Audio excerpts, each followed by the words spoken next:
Hi hello नमस्ते, मी उज्ज्वला पवार या YouTube चॅनलवर तुमचं अगदी मनापासून स्वागत आहे। तर बघा, एक लिंबू आणि शेंगदाण्यांपासून आज मी तुम्हाला छान अशी रेसिपी दाखवणार आहे।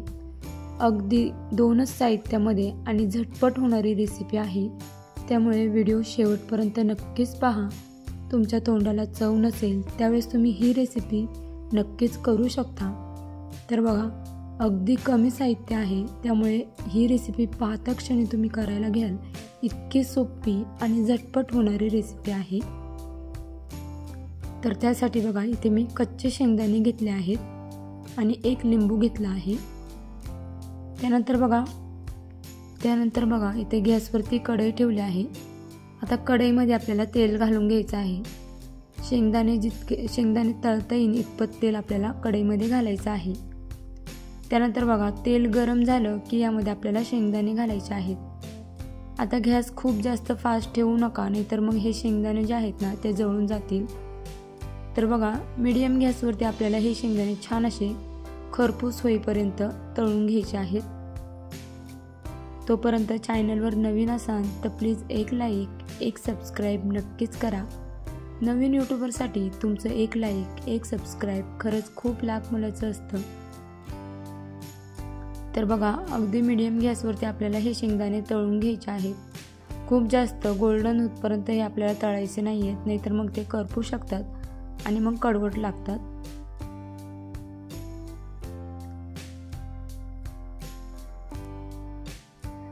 तर इथे पाहू शकता, आपले शेंगदाणे जे आहेत ना ते तळून झाले आहेत। तर बघा, अशा पद्धतीने झाले ना की ते आपल्याला एका प्लेटमध्ये काढून घ्यायचे आहेत। तर बघा, आता संपूर्ण शेंगदाणे मी एका प्लेटमध्ये काढून घेते। तर इथे पाहू शकता, शेंगदाणे आपण एका प्लेटमध्ये काढून घेतले। त्यानंतर बघा, यामध्ये आपल्याला थोडंसं मीठ घालायचं आहे, खूप जास्त मीठ घालायचं नाहीये। त्यानंतर बघा, आपल्याला हे व्यवस्थित असे मिक्स करून घ्यायचे। आता इथे शेंगदाणे गरम आहे, त्यामुळे चमच्याने आपल्याला हे व्यवस्थित असे मिक्स करून घ्यायचे, जेणेकरून मीठ सगळ्या शेंगदाण्यांना लागलं पाहिजे अशा पद्धतीने। त्यानंतर बघा, इथे मी अर्धा चमचा लाल तिखट घेतला आहे, ते देखील आपल्याला या शेंगदाण्यांमध्ये घालून घ्यायचं आहे। आता लाल तिखट घातल्यानंतर हे पुन्हा एकदा व्यवस्थित असं मिक्स करून घ्यायचंय। त्यानंतर बघा, आपल्याला यामध्ये अर्ध्या लिंबाचा रस पिळून घ्यायचा आहे। त्याच्यामुळे कसं, तिखटामुळे असं तिखट आणि लिंबू टाकल्यामुळे असं आंबटसर त्याला चव येते, त्याच्यामुळे खरंच खूप अप्रतिम लागतो। त्यामुळे लिंबू आवर्जून टाका। आता बघा, लिंबू घातल्यानंतर हे पुन्हा एकदा आपण असं व्यवस्थित मिक्स करून घेऊया। तरी ते पाहू शकता, आपले हे मसाले शेंगदाणे अगदी झटपट तयार झाले आहेत। तर बघा, तुम्हाला असं कधी पटकन काहीतरी चटपटीत असं खावंसं वाटतं, त्यावेळेस तुम्ही बघा ही रेसिपी बनवू शकता। अगदी 1 मिनिटात होणारी रेसिपी आहे, फार वेळ लागत नाही आणि फार जास्त साहित्य देखील लागत नाही।